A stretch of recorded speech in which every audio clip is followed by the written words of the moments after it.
आणि मी स्वाती मुकाडे आजच्या कार्यक्रमाचे सूत्रसंचालन करीत आहे. सर्वप्रथम मी माझ्या सर्व गुरुजनांना वंदन करून आजच्या कार्यक्रमाला सुरुवात करते. मित्रांनो, आज आपण लोकमान्य बाळ गंगाधर टिळक यांची पुण्यतिथी व लोकशाहीर अण्णाभाऊ साठे यांची जयंती साजरी करण्यासाठी एकत्र जमलो आहोत.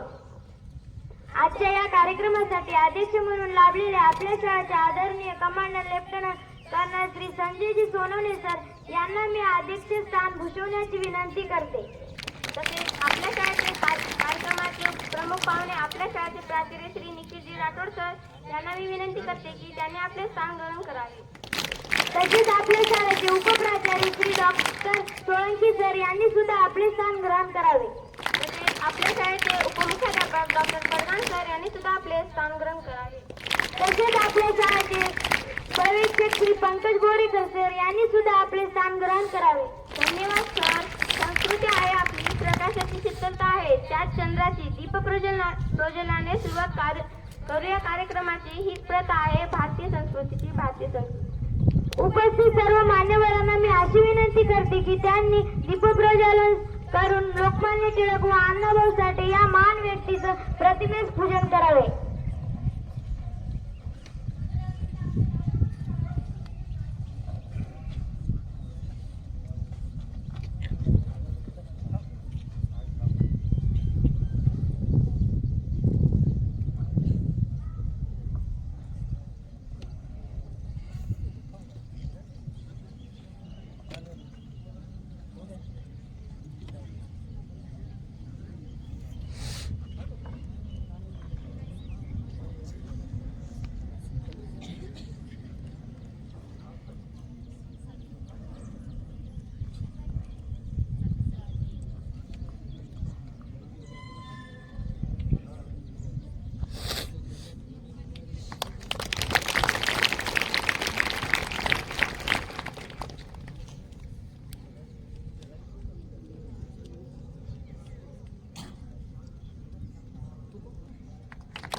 ज्यांनी आपल्या कार्यक्रमाला उपस्थित दर्शवले असे आपल्या शाळेचे कमांडर श्री संजयजी सोनवणे सर यांचे स्वागत करण्यासाठी मी शुभम पवारला आमंत्रित करते.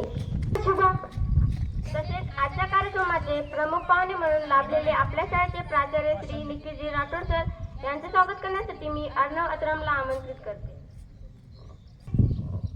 आपल्या शाळेचे उपमुख्याध्यापक डॉक्टर प्रधान सर यांचे स्वागत करण्यासाठी मी युवराज मोरेला आमंत्रित करते. विनंती करते. माझा जन्मसिद्ध हक्क आहे आणि तो मी मिळवणार असे इंग्रजांना ठणकावून सांगणारे एक तेजस्वी बाणेदार व्यक्ती म्हणजे लोकमान्य टिळक यांच्याविषयी माहिती सांगण्यासाठी मी सोनाक्षी पावरा हिला आमंत्रित करते. लोकमान्य टिळक, सन्माननीय व्यासपीठ, वंदनीय गुरुजन वर्ग आणि माझ्या मित्रमैत्रिणींनो, सर्वांना माझा नमस्कार. आज मी आपल्या समोर भारतीय स्वातंत्र्य लढ्यातील स्वतंत्र सेनानी, राजकारणी, लेखक लोकमान्य टिळक यांच्या यशोगाथेने सांगण्यास उभी आहे. लोकमान्य टिळक यांचा जन्म 23 जुलै 1854 रोजी रत्नागिरी मधील चिखलगाव येथे झाला. यांचे पूर्ण नाव बाळ केशव गंगाधर टिळक असे होते. त्याचे वडिलांचे नाव गंगाधर व आईचे नाव पार्वतीबाई होते.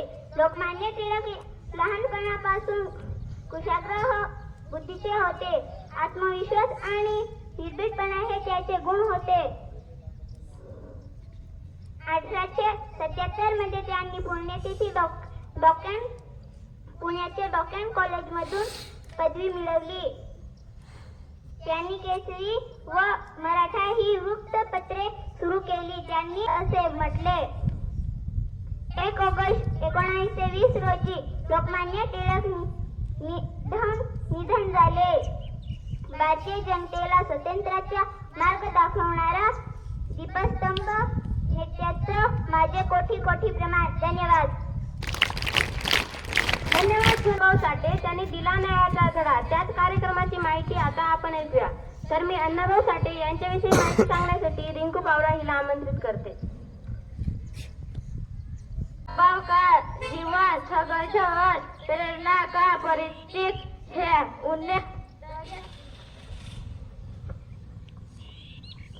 उन्हें दलित की यात्रा को अपनी लेखनी के माध्यम से समाज में व्याप्त अन्याय, भेदभाव और अत्याचार का विरोध किया. उनने अपने साहित्य में दलित समाज संघर्ष दुख और उन्हें अधिकारों के लिए लड़ाई को प्रमुख से ऐकूया. तर मी लोकमान्य टिळक विषयी माहिती सांगण्यासाठी शुभांगी कराडीला आमंत्रित करते.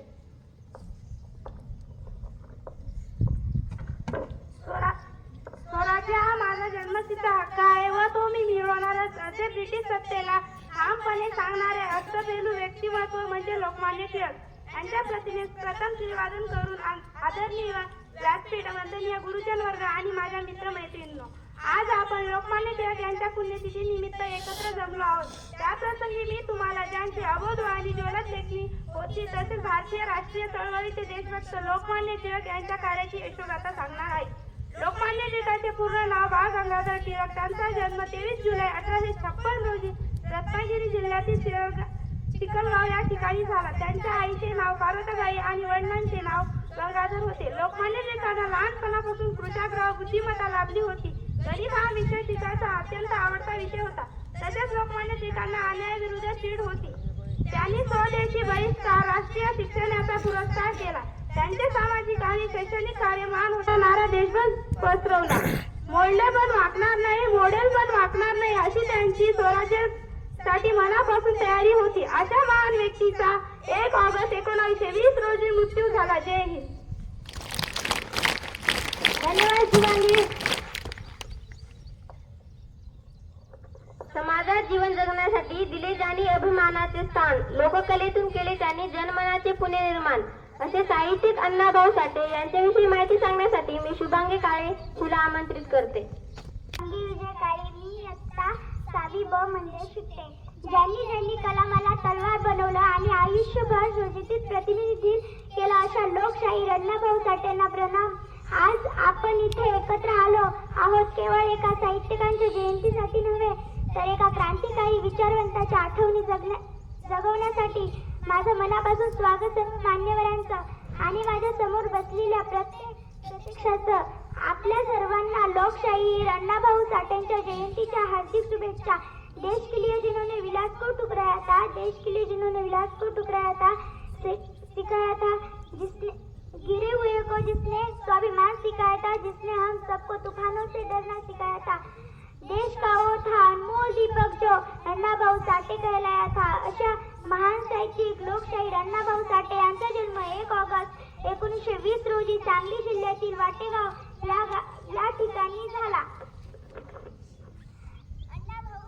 अण्णाभाऊ सूर्याप्रमाणे तेजस्वी आणि चंद्राप्रमाणे शीतल. त्यांना फक्त 1.5 दिवसांची शाळा मिळाली पण ते शिकले. आयुष्यभर मिळाली पण ते शिकले. शोषितांच्या नजरेतून अण्णाभाऊ नेहमी म्हणायचे, माझं शिक्षण कमी असलं तरी अनुभव मोठा आहे. त्यांनी आयुष्यभर श्रीमंतांचे शोषण आणि राजपुतांचे जलक्षमा यांचा जीव विरोध केला. साहित्य हे केवळ कर्मणुकीच साधन नसून परिवर्तनाचा अरल आहे. धन्यवाद.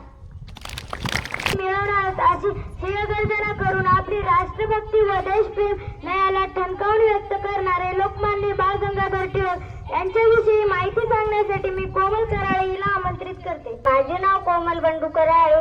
मी आज तुमच्या समोर लोकमान्य टिळक याविषयी बोलणार आहे. हादरली ब्रिटिश सत्ता ज्या सिंहाच्या गर्जनेने लोकमान्य नेता म्हणून स्वीकारले, ज्यांना जनतेचे वंदनीय टिळकांच्या कार्याला स्मरतो. आजही आम्ही मानाने भारतीय असंतोषाचे जन भारतीय स्वातंत्र्य चळवळीचे पहिले नेते राष्ट्रपिता महात्मा गांधी, ज्यांना आधुनिक भारताचा निर्माता असे म्हटले आहे. असे थोर व्यक्तिमत्व म्हणजे लोकमान्य बाळ गंगाधर टिळक.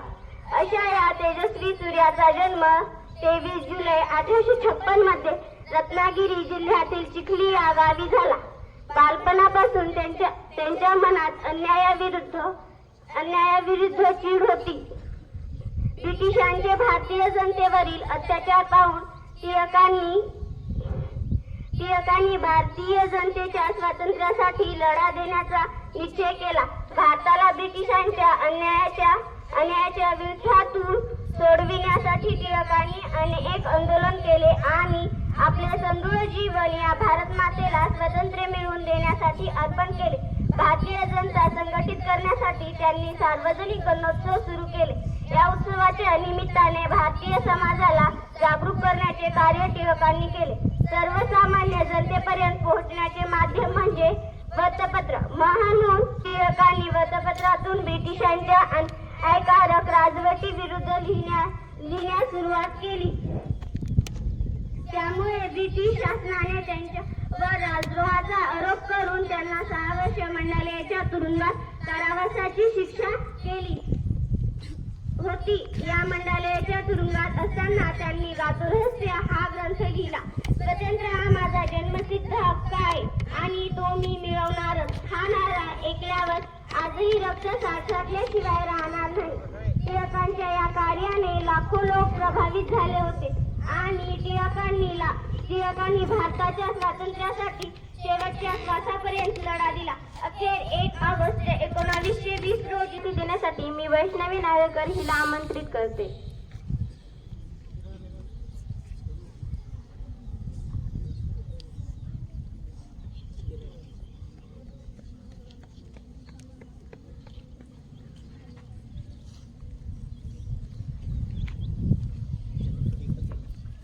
नमस्कार, माझे नाव वैष्णवी लक्ष्मण नागरकर.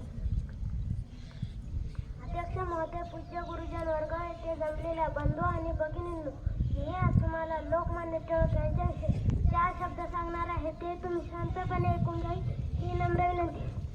लोकमान्य टिळक यांचे पूर्ण नाव बाळ गंगाधर टिळक असे होते. त्यांचा जन्म 23 जुलै 1856 रोजी रत्नागिरी जिल्ह्यातील चिखली या गावी झाला. ते लहानपणापासून कुशाग्र बुद्धीचे होते. त्यांनी केशरी व मराठा ही वृत्तपत्रे सुरू केली. इंग्रज सरकाराविरुद्ध आवाज उठवला. त्यांना अनेकदा तुरुंगवास भोगावा लागला. स्वराज्य हा माझा जन्मसिद्ध हक्क आहे आणि तो मी मिळवणारच, अशी त्यांनी घोषणा केली. 1 ऑगस्ट 1920 रोजी लोकमान्य टिळक यांनी अखेरचा श्वास घेतला. अशा थोर नेत्यास माझे कोटी कोटी जय भारत. धन्यवाद वैष्णवी. लोकमान्य टिळकांना न्यायाविरुद्ध चीड होती. त्यांनी विदेशी बहिष्कार, राष्ट्रीय शिक्षण यांचा पुरस्कार केला. त्यांचे सामाजिक आणि शैक्षणिक कार्य महान आहे. अशा महान व्यक्तीविषयी माहिती देण्यासाठी मी आरती ढोले हिला आमंत्रित करते. नमस्कार मित्रमैत्रिणींनो, माझे नाव आरती साहेबराव ढोले. मी इयत्ता 6वी मध्ये शिकते. स्वराज्य हा माझा जन्मसिद्ध हक्क आहे आणि तो मी मिळवणारच, अशी सिंहगर्जना करून इंग्रजांना हरवून सोडणारे थोर देशभक्त म्हणजे लोकमान्य टिळक. लोकमान्य टिळक यांचे नाव बाळ गंगाधर टिळक असे होते व त्यांचा बाई टिळक असे होते. लोकमान्य टिळक अभ्यासात लहानपणापासूनच प्रचंड हुशार होते व त्यांना गणित हा विषय खूप आवडायचा. लहानपणापासूनच लोकमान्य टिळक करारी व स्पष्ट वक्ते होते. एके दिवशी काही मुलांनी वर्गात शेंगा खाऊन टरफले तसेच टाकून दिली. गुरुजींना वाटले ही शेंगा टिळकांनीच खाल्ली असावी, त्यामुळे त्यांना टरफले उचलण्याची शिक्षा दिली. पण टिळकांनी स्पष्टपणे सांगितले, मी हे शेंगा खाल्ल्या नाही, मी टरफले उचलणार नाही. पुढे वकीलची परीक्षा पास झाले आणि त्यांना व्यायाम आणि खेळाची आवड होती. तसेच दंड बैठकीसारखा व्यायाम करून त्यांची तब्येत ठणठणीत. त्यांनी केसरी आणि मराठा ही वृत्तपत्रे सुरू केली. धन्यवाद. राज्य करणे म्हणजे सूड घेणे नव्हे असे ठणकावून सांगणारे अण्णाभाऊ साठे यांच्याविषयी माहिती देण्यासाठी मी निकिता पाडवी हिला आमंत्रित करते. Myself Nita Padu from class 7th. My speech about Annabhav Rao. Sate. Today we celebrate the birth anniversary of a great social reformer and writer Nawab Sate.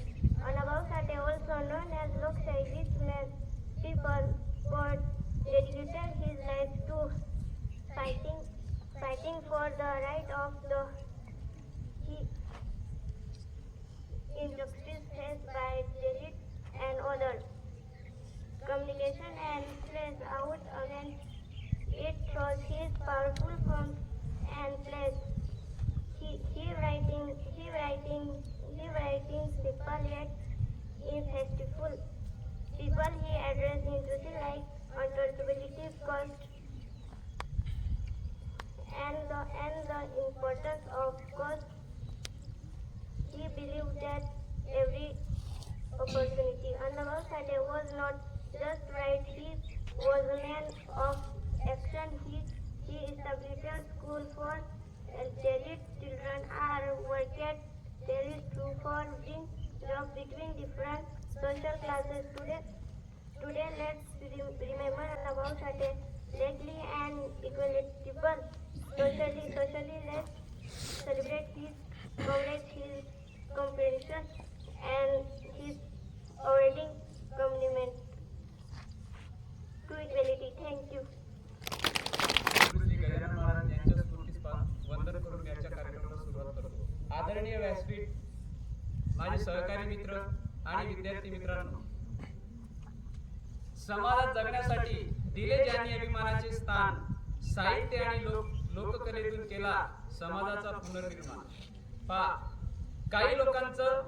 काही माणसांचा अंत होतो असतो आणि त्यानंतर त्यांना यश मिळत असते, तर काही माणसांना पहिले यश मिळत असते आणि त्यानंतर अंत होत असतो. तर अशा या दोन गोष्टीमध्ये, यश आणि अंत, या दोन्हीमध्ये अण्णाभाऊ साठे यांनी समाज सुधारण्याची भूमिका या ठिकाणी पार पाडलेली आहे. सूर्याप्रमाणे तेजस्वी आणि चंद्राप्रमाणे शीतल अशा साहित्यिक अण्णाभाऊ साठे, तो वर्ष होता 1920, तारीख होती 1 ऑगस्ट आणि स्थळ होतं सांगली जिल्ह्यातील वाटेगाव. या ठिकाणी एका मातंग समाजामध्ये अण्णाभाऊ साठे यांचा जन्म झाला. त्या काळाची जी परिस्थिती होती, त्या परिस्थितीमध्ये समाजामध्ये वेगवेगळ्या प्रकारच्या चालीरीती होत्या. समाज अंधश्रद्धा असेल, जाती व्यवस्था असेल, इतर अस्पृश्य असेल, या सगळ्या गोष्टीमध्ये त्या ठिकाणी समाज विखुरलेला होता. आणि या अशा विखुरलेल्या समाजामध्ये अण्णाभाऊ साठे यांचा जन्म त्या ठिकाणी झालेला आहे. आणि दुसरा प्रकार, शाळेत गेलो नाही म्हणून द्यायचं नाही का? नाही, अण्णाभाऊ साठेंचे विचार तसे नव्हते. शाळा वेगळी आणि लिखाण वेगळं. लिखाण कसे शिकले? मुंबईमध्ये वेगवेगळ्या प्रकारचे काम करत असताना त्या ठिकाणी जे अक्षर असायचे, त्या अक्षरांची मांडणी त्या ठिकाणी ते करायचे आणि त्या मांडणीतून त्यांना त्या ठिकाणी काय व्हायचं, अक्षरांचं बोध व्हायचं. म्हणून या माणसांनी आपल्या आयुष्यामध्ये जवळपास 35 कादंबऱ्या लिहिलेल्या आहेत, 15 कथा आणि 10च्या वर पोवाडे. तर शिक्षण शिकून जेव्हा माणूस वेगवेगळ्या प्रकारचं कार्य करत असते, तेव्हा समाजामध्ये त्या ठिकाणी त्याला मान मिळत असते. आणि अण्णाभाऊ साठेची जी परिस्थिती होती, त्यावेळेची परिस्थिती थोडी वेगळी होती. अस्पृश्यता समाजामध्ये होती, लोक एकमेकांना त्या ठिकाणी जाती व्यवस्था जी होती त्यानुसार लोक वागायचे. पण अण्णाभाऊ साठे त्या लोकांना हे सांगितलं की आपल्याला काय करायचे, हे सगळं या ठिकाणी बाजूला सारायचे. 1947 मध्ये 15 ऑगस्ट 1947 मध्ये भारताला स्वातंत्र्य भेटते. स्वातंत्र्य भेटल्यानंतर अण्णाभाऊ साठे त्यावेळी सांगत असतात की हा स्वातंत्र्य फक्त कोणाचा आहे, श्रीमंताचा. आणि 16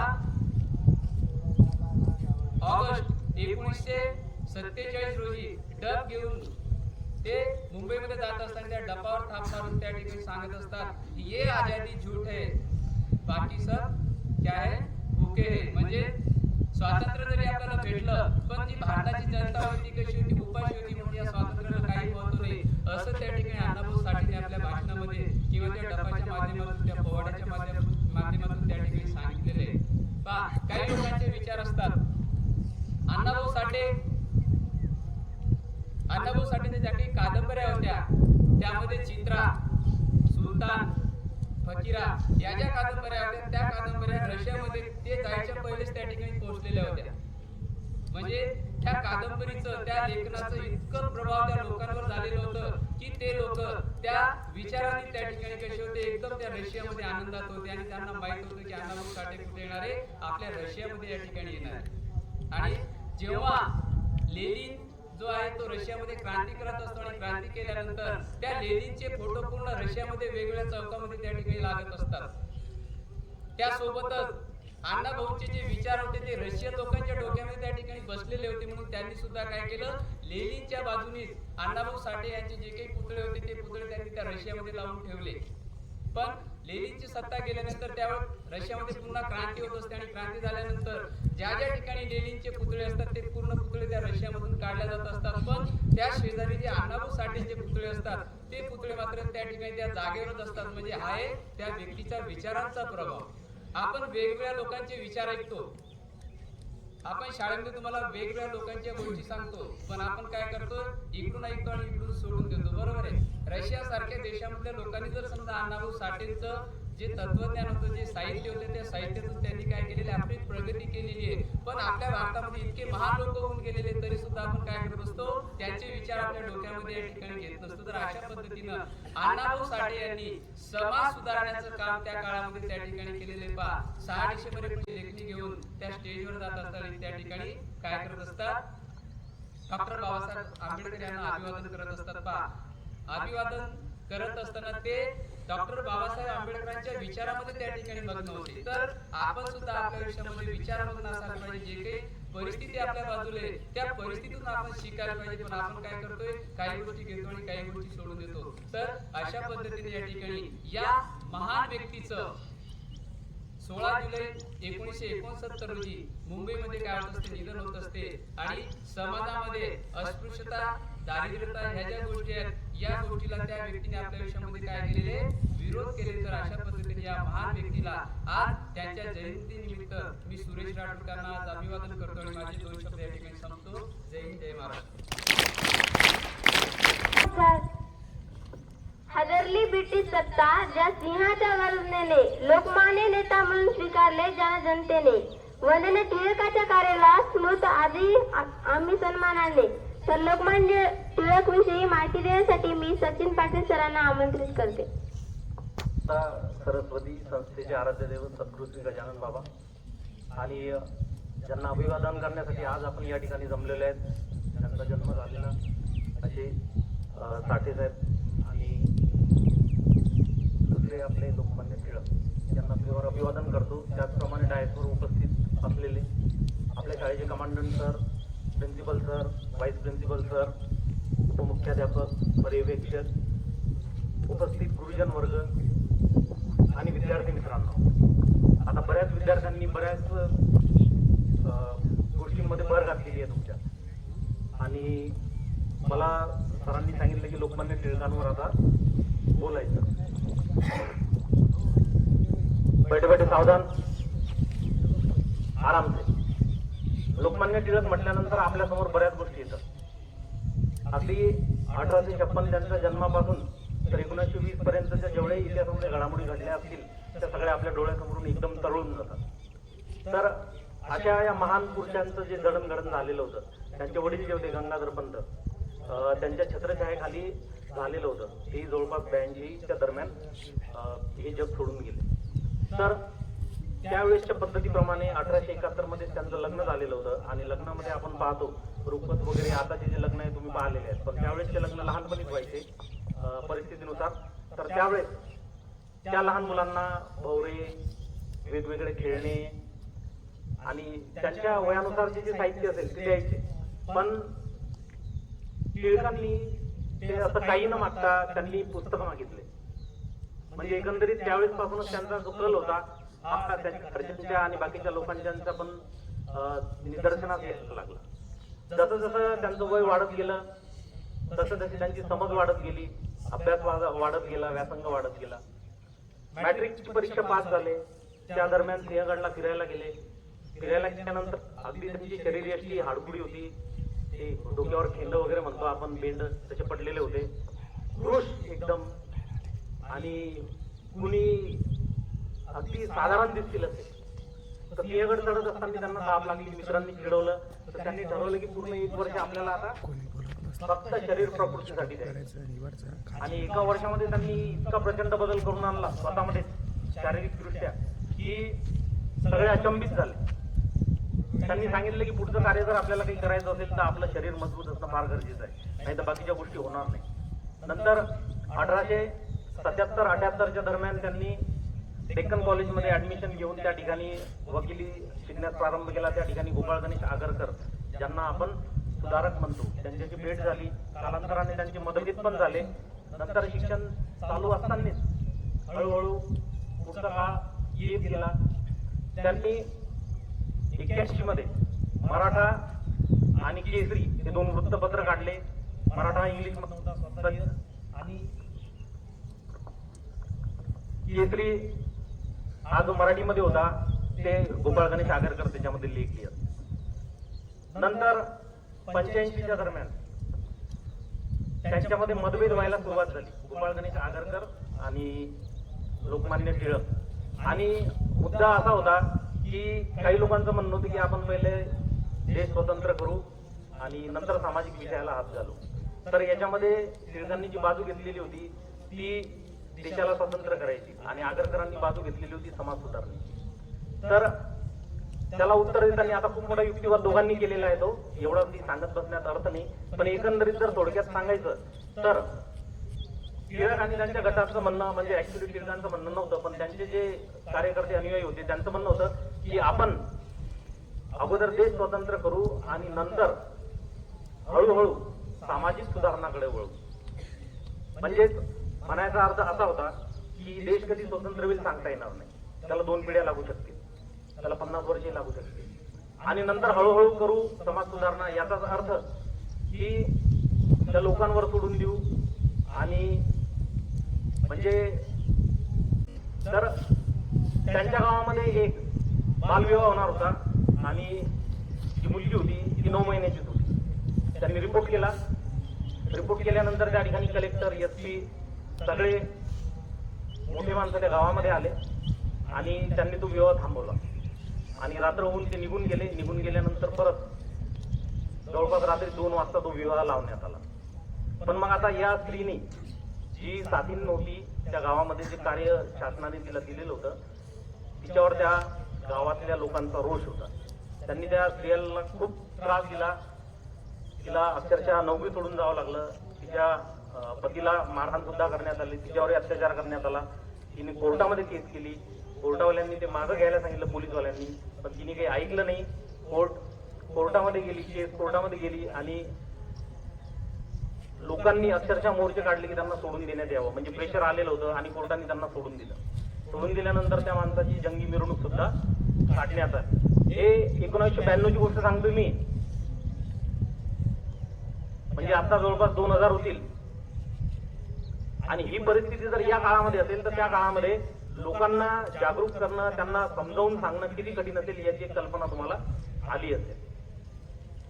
नंतर राजगृहाचा खटला 1897 मध्ये त्यांच्यावर भरण्यात आलेला होता. त्याच्यासाठीचं कारण होतं, तात्कालीन कारण तर सापेगर बंधू. कारण त्यावेळेस प्लेगची साथ पसरली होती आणि प्लेगच्या साथीमध्ये उंदरं सर्वात महत्वाचे, तर त्याच्यामुळं प्लेगची साथ पसरायची. मग रँड नावाचा जो अधिकारी होता त्याला ऑर्डर मिळाल्या की तुम्ही काम करा, फवारण्या करा गावामध्ये, घरामध्ये. आणि त्याच्यामुळं त्यावेळेसच्या परिस्थितीनुसार कुणाच्या घरामध्ये जाणं जाऊ द्या, कुणाशी बोलणं किंवा कुणाला स्पर्श करणं हा विडाळ मानला जायचा. याच्यासाठी टिळकांच्या आयुष्यामध्ये एक मोठं प्रकरण घडलेलं होतं की चहाचं प्रकरण ज्याला म्हणतो आपण. म्हणजे जोशी नावाचे शस्त्रस्थ होते, त्यांची पत्नी जी होती मोठ्या कष्टाने त्यांनी अमेरिकेला पाठवलं. तिला MD मेडिसिन मध्ये करून आणलं तिकडनं. आणि तिकडनं आणल्यानंतर त्या स्त्रीचा लवकरच म्हणजे नैसर्गिकरित्या मृत्यू झाला. पण मग तो माणूस विक्षिप्त होता. त्याने काय केला की त्या गावामधले जे काही मोठे लोक होते त्यांना चहाला बोलवलं. पण अडचण अशी झाली की त्यांना चहा प्यायला बोलवल्यानंतर या सद्ग्रस्तांनी पहिलेच पुण्यामध्ये जाऊन बाप्तिस्मा केलेला होता. ख्रिश्चन होण्यासाठी करावं लागत असते. जसं मुसलमान होण्यासाठी काही विशिष्ट धार्मिक रूढी कराव्या लागतात, तसं ख्रिश्चन होण्यासाठी. आता अडचण अशी झाली की कार्यक्रम झाल्यानंतर तिथं चहा बिस्किट घेऊन आले. आता चहा एका ख्रिश्चन माणसाच्या हातात घेणं म्हणजे त्यावेळेस वनवा लागल्यासारखी गोष्ट होती. आता काही लोकांनी मुद्दामून आपल्या तोंडाजवळ कप आणला, काही जणांनी फेकला, काही जणांनी आज उपास आहे, काही डायबिटीजचे कारण सांगितले, जे काय व्हायचं ते होऊन गेलं. पण मग या बागदारांना दुसऱ्या दिवशी पेपरमध्ये न्यूज दिली की हे सगळे मी पाठवले म्हणून. यांनी सगळ्यांनी आमच्याकडं चहापान केलं. पुण्यातले जेवढे कर्मठ लोक होते तेवढे भडकले. अगदी शंकराचार्यापर्यंत त्यांनी जाऊन कंप्लेंट केली की यांनी हिंदू धर्म वाटवला. 7-8 जण होते. तर त्यांना अक्षरशः प्रायश्चित सांगण्यात आलेलं होतं. त्याच्याही आधी न्यायमूर्ती रानडे यांना सुद्धा प्रायश्चित सांगण्यात आलेलं होतं आणि त्यांनी सुद्धा ते केलेलं होतं. फक्त ते करताना त्यांनी युक्तिवाद केला होता की प्रायश्चित म्हणजे पश्चाताप नाही. त्याच्यामुळं प्रायश्चित हे फक्त जे काही समाज विघातक लोक आहेत त्यांना शांत बसवण्यासाठी केलेले एक तडजोड आहे असं म्हणून तुम्ही करून घ्या. तर काशीला जाऊन आपल्या लोकमान्य टिळकांनी सुद्धा प्रायश्चित घेतलेलं होतं आणि ते प्रकरण संपवलं होतं. हे फक्त तुम्हाला एक कल्पना यावी की विटाळ नावाचा प्रकार काय असतो. तर अशा परिस्थितीमध्ये घरामध्ये जाऊन फवारणी करणं ही काही साधी गोष्ट नव्हती. त्याच्यामुळं त्यावेळेसचा जो समाज होता तो भडकला. त्याच्यामध्ये सरकारचं डोकं ठिकाणावर आहे का, राज्य करणे म्हणजे सूर उगवणे नव्हे, अशा प्रकारचे लेख लिहिले आणि त्याच्यामध्ये त्या रँडचा कोणत्या चापेकर बंधनी केला. आता यांना वाटलं की यांच्या लेखामुळे हा कार्यक्रम झालेला आहे. त्याच्यामुळे त्यांनी त्यांच्यावर राजद्रोहाचा खटला भरला आणि त्यांना जेलामध्ये टाकलं. पण यांनी जेलामध्ये गेल्यानंतर सुद्धा आपलं वाचन चालूच होतं. हर्बर्ट स्पेन्सर, मिल, हेगेल हे जे काही मोठे मोठे माणसं होते लिहिणारे यांचं साहित्य संपूर्ण वाचून काढलं. मॅक्स मुलर यांनी जे काही उपनिषदांचं काय म्हणतो आपण त्याला ट्रान्सलेशन जे केलेलं होतं इंग्लिशमध्ये ते त्यांनी घेतलं आणि Arctic home in the Vedas नावाचा ग्रंथ सुद्धा त्यांनी त्याच्यामध्ये लिहिला. म्हणजे त्यांनी जो वेळ मिळालेला होता तो सदुपयोग केला आणि नंतर बाहेर आले. त्याच्यामध्ये मोरविंडो सुधारणा कायदा 9चा असेल किंवा 1906चं जे काही आपले मुस्लिम लीगची स्थापना असेल, 1905चं बंगालचं आंदोलन असेल, या घडामोडी त्या दरम्यान चालूच होत्या. ते बाहेर आल्यानंतर 1907ला जहाल आणि महाल काय म्हणतो आपण मवाळ यांच्यामध्ये फूट पडली सुरत अधिवेशन मध्ये. नंतर परत 1908 मध्ये यांच्यावर राजद्रोहाचा खटला भरण्यात आला.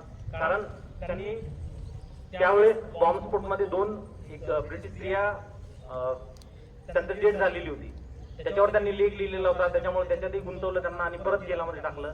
आणि जेलामध्ये टाकल्यानंतर परत त्यांनी जवळपास 350 पुस्तकं त्या पिरियडमध्ये वाचली. आणि ते वाचल्यानंतर आणि गीतेचाही अभ्यास केला आणि गीता सारखा त्यांनी ग्रंथ सुद्धा लिहिला. म्हणजे प्रचंड वाचन, लिखाण या सगळ्या गोष्टी ते करतच होते. या दरम्यान त्यांची भेट 1892ला लोकमान्य चळवळ वगैरे ह्या सगळ्या गोष्टी घडल्या आणि 20च्या दरम्यान त्यांचा मृत्यू झाला. आता त्यांच्या जीवनामध्ये सांगण्यासारखं बऱ्याचशा गोष्टी आहेत. पंचवत प्रकरण तसं तर विधोक्त प्रकरण राहिलेलंच आहे. ते जेव्हा वेळ भेटेल तेव्हा. तुमचा बराच वेळ घेतला आणि आयोजकांनी या ठिकाणी जे बोलायची संधी दिली त्याबद्दल सुरेश सरांचे मी आभार मानतो आणि तुम्ही बऱ्यापैकी शांत बसून ऐकून घेतलं त्या तुमच्या सर्वांचे सुद्धा थँक्यू व्हेरी मच. धन्यवाद सर. त्यानंतर मी आजच्या कार्यक्रमाचे मंडल सर यांना अशी विनंती करते की विद्यार्थ्यांना मार्गदर्शन करावे. जय हिंद एवरीवन. काफी समय हो गया है. आदरणीय व्यासपीठ, सभी शिक्षकगण, प्यारे विद्यार्थी, आज 2 महान हस्तियों का दिन है जिनको हम याद कर रहे हैं. एक है लोकमान्य बाल गंगाधर तिलक, दूसरे है लोकशाही अन्नाभाऊ साठे. दोनों को अभिवादन करते हुए मैं अभी काफी विद्यार्थियों ने और सुरेश सर और पाटिल सर ने आपको जानकारी दी. मैं इस चीज को आज के कंटेक्स्ट में थोड़ा सा बोलना चाहूंगा क्योंकि मौका मिलता है ऐसे दिन हमें अपने आप को जगाने का. दोनों ही महान समाज सुधारक थे. दोनों ने उन परिस्थितियों में जिन चीजों की जरूरत थी उसके लिए अपने जीवन को समर्पित किया. आज विद्यार्थी दशा में आपको अपना दिमाग उसमें बहुत बड़ा व्यापक दृष्टिकोण तैयार करना है। ऐसे महान हस्तियों को हम शायद एक दिन, 2 दिन या पूरे जीवन में भी समझ नहीं पाएंगे। ये मेरा वैयक्तिक अनुभव है। बचपन में शायद आप जैसा था, तो मेरे काफी सारे विचार आज मुझे गलत लगते हैं, चाहे वो किसी के भी बारे में हो। और उससे एक चीज सीखने को मिली, फाइनल ओपिनियन मैं बनाता नहीं हूं, थोड़ा सा जगह रखनी है, क्योंकि क्या पता आपने कौन सा एंगल चेक नहीं किया। आज परिस्थितियां अलग है। ये जो विद्यार्थी दशा है, यहाँ पे क्लासरूम की पढ़ाई से ज्यादा ऐसे कार्यक्रमों में पढ़ाई होती है। आप लोगों ने ऐसे कार्यक्रमों में बहुत गहराई से सुनना है और अपने आप को उस प्रवाह में लाने की कोशिश करनी है। चाहे वो राष्ट्र भक्ति से रिलेटेड कार्यक्रम हो, समाज से रिलेटेड कार्यक्रम हो, या किसी और उपलक्ष्य में कोई कार्यक्रम हो, आपने अपने बुद्धि को जगाना है। उस दिन अपनी विचारों को एक नई ऊर्जा देने की कोशिश करनी है। तो मैं आज के कंटेक्स्ट में जब बात करना चाहता हूं, आज है आप लोगों ने अच्छी शिक्षा प्राप्त करके ये उभरते हुए देश में कुछ योगदान करना है। इन महान हस्तियों ने उस समय की परिस्थितियों में अपना योगदान दिया है। आप क्या कर सकते हैं, हम क्या कर सकते हैं। कल एक बहुत अच्छा कार्यक्रम हुआ। मैं भी एक विद्यार्थी के रूप में बैठा था उस कार्यक्रम में, जूनियर कॉलेज का कार्यक्रम था। मैं उस कार्यक्रम के लिए जूनियर कॉलेज की पूरी टीम को बधाई देना चाहता हूं।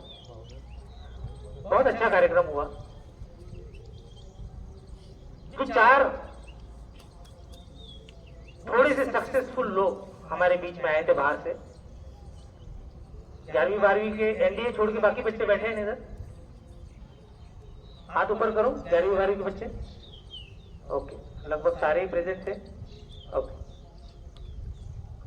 मैं वो चीज आपको याद दिलाना चाहता हूं कि जो 4 लोग आए थे, वो चारों का भी जीवन सामान्य परिस्थिति से शुरू हुआ था और लगभग 15 सालों में, उसमें से एक और यंग थे 10 सालों में, तो काफी प्रगति कर चुके हैं। अब कोई अंग्रेज हमारे ऊपर रूल नहीं कर रहे, ना ही कोई भेदभाव की परिस्थिति है। आज है हर व्यक्ति को स्वातंत्र। आज हर व्यक्ति नई चालना लेके, नई ऊर्जा लेके अपने देश के लिए बहुत कुछ कर सकता है। समाज के अंदर बहुत सारे प्रॉब्लम्स है, उसके लिए काम कर सकता है। वही है असली मायने में श्रद्धांजलि, अभिवादन, समर्पण, भक्ति भाव दर्शा सकता है जब हम ऐसे महान लोगों के बारे में आज उनको याद करते हैं। उन चारों लोगों से मैं ध्यानपूर्वक सुन रहा था। एक एक वाक्य उठाना चाहूंगा उन चारों का, या एक एक उनका एक संदेश लेते हैं। वो शायद 11वीं 12वीं के बच्चे प्रेजेंट थे, उनको ज्यादा समझ में आएगा। जो बाकी नहीं प्रेजेंट थे, उन्होंने भी ध्यान से सुनना है, और टीचर्स के लिए भी है, मेरे लिए भी है। जो पहले टीचर थे सवेरे फर्स्ट पीरियड में फिजिक्स के, पेशकर सर, उन्होंने बहुत 1 घंटे के लेक्चर थे शायद, लेकिन उसमें से एक चीज लेनी है तो टेक अवे बोलता हूं मैं। कोई भी कार्यक्रम हो, उस कार्यक्रम से जाने के बाद क्या टेक अवे है, ये आदत लगा लो, बहुत अच्छी रहेगी। तो उसमें से एक टेक अवे मैं लेना चाहूंगा, एक्टिव लिसनिंग। आप लोगों ने जितना बेहतर सुनने की कला डेवलप कर सकते हो, आप उतने बड़े बनोगे। सुंदर बोलने की कला मैं बाद में श्रेणी में रखूंगा।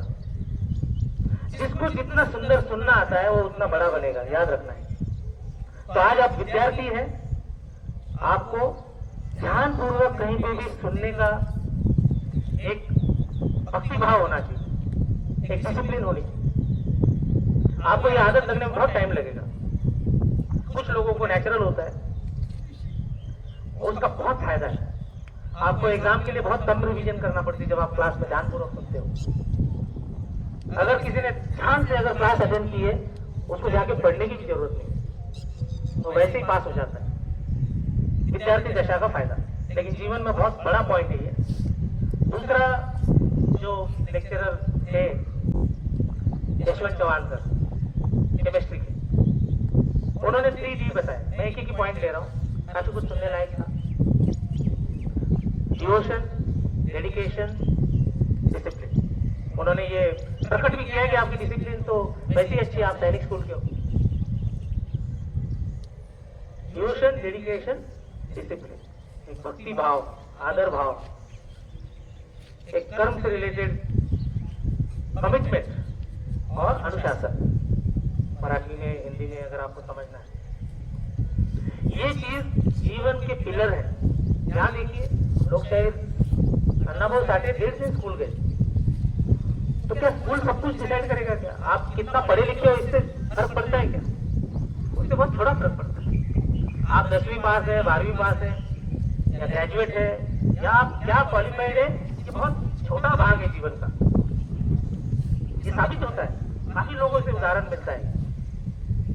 तो आपकी स्कूल की पढ़ाई जितनी इंपॉर्टेंट है, उससे कई ज्यादा इंपॉर्टेंट आपके नैतिक मूल्य, राष्ट्रभक्ति उसमें सबसे ऊपर। अगर आप राष्ट्रभक्ति नहीं आपके अंदर, तो आपका जीवन कोई काम का नहीं। और उसकी शुरुआत घर से होती है, मातृभक्ति से, पितृभक्ति से। तीसरे जो लेक्चरर थे डॉक्टर महेश देशमुख, उन्होंने एक आध्यात्मिक और स्पिरिचुअल एंगल से और बहुत जमीन से रिलेटेड बातें की। उसमें से एक पॉइंट हम सभी को याद दिलाएंगे आज। उन्होंने अपना उदाहरण देते हुए बोला कि जीवन में कोई अच्छा मित्र होना चाहिए, या कोई ऐसा व्यक्ति आपके साथ होना चाहिए जिसकी वजह से आपका भला हो। तो उन्होंने उसको श्री कृष्ण बोला है। महाभारत का उदाहरण देखिए, आपके जीवन में कोई श्री कृष्ण होना चाहिए। अब जिसको श्री कृष्ण समझ में आएगा उसको ये उदाहरण समझ में आएगा, लेकिन हम इसको मित्र की ओर लेते हैं। आपके जीवन में अच्छे मित्र होने चाहिए, कम से कम एक मित्र। कोई क्लासमेट ही हो ऐसा कुछ नहीं है। आपके दादाजी भी आपका मित्र हो सकते हैं, आपके पिताजी हो सकते हैं, आपकी माताजी हो सकती है, आपकी बहन हो सकती है, आपका भाई हो सकता है, आपका स्कूल का मित्र हो सकता है, या समाज का मित्र हो सकता है। या एकलव्य का उदाहरण लेते हैं तो द्रोणाचार्य उनके मित्र थे। उन्होंने भक्ति भाव से उनको अपना मित्र और गुरु मान के अपनी शिक्षा प्राप्त की। तो ये मित्र वाला एंगल हर बार आपको याद दिलाना चाहिए खुद को, मैं किसका सुनता हूं। आपके गुरु भी मित्र हो सकते हैं, और वो सुन के आगे कदम रखने। कभी भी कोई डिसीजन लेने से पहले आपके पास कोई ऐसा व्यक्ति होना चाहिए जिसके साथ आपने डिस्कस करना है, और फिर निर्णय लेना चाहिए। क्योंकि आप परिपूर्ण नहीं है, कोई भी परिपूर्ण नहीं है इस दुनिया में। क्या पता कौन सी बाजू आपने देखी नहीं और वो रह गई और निर्णय गलत हो जाएगा। तो लास्ट में चौथे जो थे मैथ वाले, शैलेश चौहान सर, काफी यंग आदमी, यूपीएससी की तैयारी कर रहा था। कहीं ना कहीं उसने डिसीजन ली कि नहीं, मैं 24 साल की उम्र तक की तैयारी करूंगा, उसके बाद कट। उस लालच में नहीं पड़ेगी, मैं एक और चांस देके देखता हूँ। डिसाइड किया था 24 साल तक ही करना है, नहीं हुआ, कगार पे थे, एक लालच आ रही थी कि पास हो सकते, छोड़ दिया। उनका जो मैथमेटिक्स का जो एक्सपर्टीज थोड़े समय में मुझे प्रेरित कर रहा था, उसका कारण ये था, आदमी ने जिस चीज को पसंद करते हैं या जिस चीज में अभी आपका करियर है, उसमें खुद को खो देना चाहिए, उसमें डुबकी लगानी चाहिए। जिस सहज भाव से वो किसी भी मैथ्स के फॉर्मूले को, वो प्रैक्टिस उसकी है टीचिंग में, वो अभी IIT और JEE लेवल पे, एडवांस लेवल पे पढ़ा रहे हैं। तो ये हम सबको लागू है। मैं आज के कंटेक्स्ट में ये बोलना चाहूंगा, ऐसे महान व्यक्तियों को, कभी कभी मुझे डर लगता है कि कोई भी महान व्यक्ति का जब भी पुण्यतिथि या जयंती होती है, मैं अपने आप को बहुत अनकंफर्टेबल महसूस करता हूँ। कि हम उनके पैरों की धूल भी नहीं है और हम उनको हाथ चढ़ा रहे हैं, उनको हाथ लगा रहे हैं। क्या हमारी औकात है उनको हाथ लगाने की, उनको स्पर्श करने की? मुझे ये अपने आप को हर बार प्रेरित करता है कि नहीं, अभी और कुछ सीखना है। आज मुझे इस स्कूल में 2 साल हो गए। मैं 1 अगस्त 2023 को ज्वाइन हुआ था और आज इस उपलक्ष्य में मैं अपना अंतर्मन से विचार प्रकट करना चाहता हूं कि क्या मैं खुश हूं अपने काम से? तो मुझे लगता है मैं अपने काम से अभी भी खुश नहीं हूं। जो 2 साल का टारगेट था वो अभी भी पूरा नहीं हुआ है, लेकिन कोई भी परिपूर्ण नहीं है। कोशिश करनी चाहिए, कोशिश जारी रहनी चाहिए। आज स्कूल में लास्ट पॉइंट मेरा यह है कि क्या अच्छा है और क्या सुधार करना है। हम अगर स्कूल का जो क्यूरिकुलम देखें, सवेरे से लेके दिनचर्या देखें, सवेरे पीटी होती है, पीटी में सुधार है, अटेंडेंस में सुधार है, एक्टिविटी में सुधार है। अलग अलग ग्रुप बहुत प्रेरित होकर काम कर रहे हैं। कुछ बच्चों में अभी भी वो इच्छा नहीं है अच्छी पीटी करने का, तो वह वीक पॉइंट है। कुछ बच्चे उस आग खुलने के बाद के आलस को खत्म नहीं कर पा रहे। मैदान तक आते आते अपने आप को अभी पीटी में डाल देना चाहिए, मन अंतःकरण से। वो कर नहीं पा रहे, लेकिन वो बहुत कम तादाद में है। अगर हम पीटी की संख्या 750 ले लें तो वो 50 बच्चे हैं, लड़के और लड़कियां, जो पीटी नहीं करना चाहते हैं अपने अंतर्मन से, लेकिन 700 बच्चे कर रहे हैं। ड्रेस आपका एक जैसा होना चाहिए। कितना सुंदर लग रहा है। सिर्फ मेरे ख्याल से 7-8 बच्चे हैं जिनका हाउस ड्रेस नहीं। तो मैं इंस्ट्रक्टर से रिक्वेस्ट करूंगा कि अब इनको एक ड्रेस में ले आइए। पिछले साल हमने एक लाल टी शर्ट लिया था, इनके पास एक्स्ट्रा शर्ट होने चाहिए, कम से कम वो होना चाहिए। उसे कर सर इसमें प्लीज आप सवेरे पीटी खास करके गर्ल्स के ड्रेस तो अच्छे नहीं लगते, तो वो मिलिट्री स्कूल का डिसिप्लिन अच्छा नहीं लगता। बॉयज में कुछ भी पहन के आते हैं। पीटी हो रही है, उसमें ड्रेस का अभाव है, यूनिफॉर्म का। हम सब एक है, ये अभाव है। कोई बाहर से आता है तो उसको अच्छा नहीं दिखता। क्लासेस अच्छे हो रहे हैं। मैं माध्यमिक की टीम को बधाई देना चाहता हूँ कि वो अभी स्कॉलरशिप, होमी बाबा, ओलंपियाड, वीक इंग्लिश के क्लासेस को अच्छी दिशा में लेके जा रहे हैं, लेकिन विद्यार्थियों द्वारा प्रतिसाद नहीं है। विद्यार्थी अभी भी उस प्रवाह में नहीं आना चाहते। अभी कुछ बच्चों को तो पता ही नहीं है कि ऐसे क्लास चल रहे हैं स्कूल में। ये दुर्भाग्य है। मैं एचएम सर से रिक्वेस्ट करूंगा, ये शायद कम्युनिकेशन गैप है। मैंने कुछ बच्चों से बात की, उनको शायद क्लियर ही नहीं है क्या है, खास करके बी और सी के बच्चे। आज हमें अंग्रेजों से नहीं लड़ना है। आज हमें समाज में वो सुधारना नहीं करनी है जो इन महान हस्तियों ने करके दिया है। हमें वो गाड़ी आगे चलानी है। शाम का नाइट प्रेप बहुत अच्छा हो रहा है, गेम्स अच्छे हो रहे हैं। गेम्स में अभी इस बार जीतने का जज्बा थोड़ा ज्यादा है। पिछले साल हम और कर सकते थे, वो कर नहीं पाए, लेकिन वो फीलिंग है बच्चों में। स्पोर्ट्स में और अच्छा कर सकते हैं, तो वो स्पोर्ट्स वाले सारे प्लेयर इस बार ट्रॉफी कितना बढ़ा सकते हैं हम उस पर ध्यान दें। इवनिंग प्रेप और नाइट प्रेप, इवनिंग जो 7:30 तक और जो डिनर के बाद है उसको मैं नाइट प्रेप बोलूंगा। हम 10वीं और 12वीं के बच्चों को कंपल्सरी देखना चाहते हैं यहाँ पे नाइट प्रेप में आफ्टर डिनर। गर्ल्स बहुत अच्छी तरह से आ रही है, उसमें संजना मैडम का योगदान अच्छा है। बिल्कुल कॉलिंग करके लेके आती है और यहाँ पे बिल्कुल लास्ट तक काउंटिंग करके लेके जाती है। ऐसे यहाँ प्रवीण का योगदान बहुत अच्छा है, वो बच्चों को काउंट करता है, मॉनिटर करता है। और लेकिन बॉयज अभी भी पीछे है। प्रवीण काफी कोशिश कर रहा है, लेकिन बॉयज खास करके उस हॉस्टल के, ओल्ड हॉस्टल के साथ नहीं दे रहे, क्योंकि 10th क्लास ABC पूरा उधर है, सभी बच्चे नहीं आ रहे। आप पढ़ाई के लिए आओगे, आपका बोर्ड का एग्जाम बहुत अच्छा जाएगा। 11th के बच्चे वॉलंटरी आना है तो आओ, और बाकी भी 6 to 9 आना है तो आओ।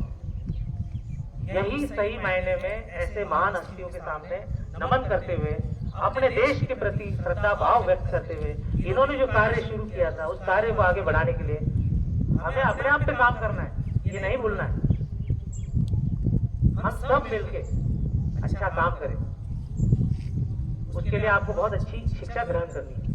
आप अपने ऊपर ध्यान दीजिए, आपकी इंग्लिश सुधारिए, आपकी मराठी सुधारिए, आपकी हिंदी सुधारिए, आपका साइंस मैथमेटिक्स सुधारना है आपको, तब जाके आप कल के सपने पूरे करेंगे, आपके, आपके परिवार के, आपके प्रियजनों के और इस देश के।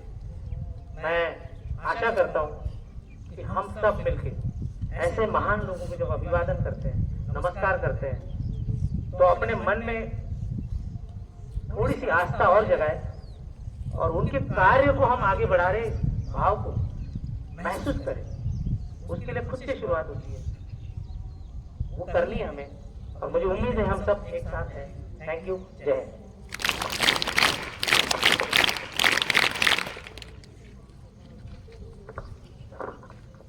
धन्यवाद सर. तर आजच्या कार्यक्रमाचा शेवटचा टप्पा म्हणजे आभार प्रदर्शन. तर आभार प्रदर्शन करण्यासाठी मी खाडे मॅडमला आमंत्रित करते.